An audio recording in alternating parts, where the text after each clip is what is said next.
یہ پرانا لطیفہ تو آپ سب نے سن رکھا ہوگا، اگر آپ کا کوئی معاملہ عدالت میں چلا جائے تو وکیل کو کرنے سے بہتر ہے کہ کوئی جج کر لے، اور جج کو اگر آپ کر لیں گے تو مقدمے کا فیصلہ یقیناً آپ کے حق میں آئے گا۔ اب یہ بات کتنی درست ہے کتنی غلط ہے، جن لوگوں کو عدالتوں کا تجربہ ہے وہ اس پہ بہتر رائے دے سکتے ہیں۔ خیر، اسی طرح کا ایک معاملہ سجاول میں پیش آیا، وہاں پر ایک پولیس موبائل بہت تیز رفتاری کے ساتھ جا رہی تھی، وہ اس کا ایکسیڈنٹ ہو گیا۔ اس کے بعد جیسا کہ ہوتا ہے لوگ وہاں مدد کرنے کے لیے پہنچے، پولیس بھی آئی، اور چونکہ پولیس موبائل تھی تو پولیس والے بہت زیادہ تیزی سے حرکت میں آئے۔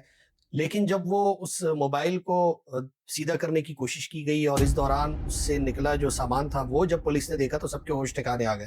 وہ اصل میں اس میں گٹکا، ماوا اور جو سپاری وغیرہ اس طرح کی وہ اشیاء جن کی اسمگلنگ پر پابندی ہے اور پولیس نہیں چھوڑتی، وہ اس موبائل سے برآمد ہوئی۔ اچھا، ایک خیال لوگوں کا یہ ہے کہ کراچی گٹکے ماوے کے استعمال کا بہت بڑا مرکز ہے۔ ایسا ٹھیک ہے کہ یہاں بہت استعمال ہوتا ہے، لیکن اگر آپ ٹھٹا بدین کی طرف جائیں تو آپ حیران ہو جائیں گے کہ وہاں پر چھوٹے عمر کے بچوں سے لے کر بڑی عمر کی خواتین تک تمام لوگ بے دریغ یہ گٹکے ماوے کا استعمال کرتے ہیں، اور شاید کراچی سے زیادہ ان علاقوں میں یہ استعمال ہوتا ہے۔ خیر، ہم اس موبائل کا ذکر کر رہے تھے، تو جب اس سے یہ مال برآمد ہوا تو ایک دم پریشانی بن گئی۔ اب چونکہ ویڈیوز بن چکی تھی، میڈیا بھی آ چکا تھا، تو پولیس کے لیے اس میں مٹی ڈالنا کوئی بہت زیادہ آسان نہیں تھا۔ تو پتہ یہ چلا کہ وہ ایک موبائل تھی جو کہ سندھ کی ایک اعلیٰ شخصیت کو فراہم کی گئی تھی، ان کی سیکیورٹی کے لیے تھی، اور سیکیورٹی کے لیے جو وہ موبائل فراہم کی گئی تھی وہ دراصل اسمگلنگ کے کام میں کام آ رہی تھی۔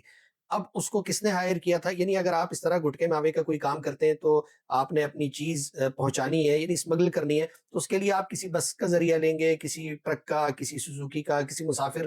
کار کا، تو وہ اس کے پکڑے جانے کا بہت زیادہ اندیشہ ہوتا ہے اگر مخبری ہو جائے۔ لیکن اگر آپ یہی کام موبائل کے اندر کریں گے اور پولیس والوں کو کچھ کھلا پلا دیں گے تو یقین کریں آپ کا مال بہت آسانی سے ایک شہر سے دوسرے شہر یا ایک صوبے سے دوسرے صوبے چلا جائے گا، کیونکہ پولیس تو قوم کی محافظ ہوتی ہے، اب ان کو روک کر کون چیک کرے؟ یہ تو حادثہ ہو گیا، ایکسیڈنٹ ہو گیا، اس سے پتہ چلا کہ جو قوم کے محافظ تھے وہ تو دراصل گٹکے اور ماوے کی اسمگلنگ میں مصروف تھے۔ اب یہ اسمگلنگ فی سبیل اللہ تو ہوتی نہیں ہے، تو ایسے جتنے لوگ ہیں ان کو چاہیے پولیس سے رابطہ کرے، ویسے ہی سارا کام پولیس کی معاونت سے ہی ہوتا ہے، لیکن اسمگلنگ کے لیے آپ نے اسلحہ اسمگل کرنا ہو، آپ نے ایرانی تیل لے کر آنا ہو، آپ نے دیگر کوئی اشیاء بھیجنی ہو، منشیات لانی لے جانی ہو، آپ پولیس سے رابطہ کریں۔ آپ ان کو پیسے دیں، جتنے اچھے آپ پیسے دیں گے اتنے ہی قانون بہت حفاظت کے ساتھ آپ کا اسلحہ، آپ کی منشیات، آپ کا گٹکا، آپ کی چرس، آپ کی آئس، آپ کا اسمگلنگ کا کپڑا، آپ کا تیل، جو چیز ہے وہ پولیس ایک شہر سے دوسرے شہر اپنی حفاظت میں منتقل کرے گی، اور مال جو ہے بحفاظت وہاں پہنچ جائے گا جہاں پہنچانا چاہتے ہیں۔ تو بہرحال سندھ حکومت اور آئی جی صاحب چاہیں تو اس معاملے کا نوٹس لے لیں، بہت سارے معاملات ہیں،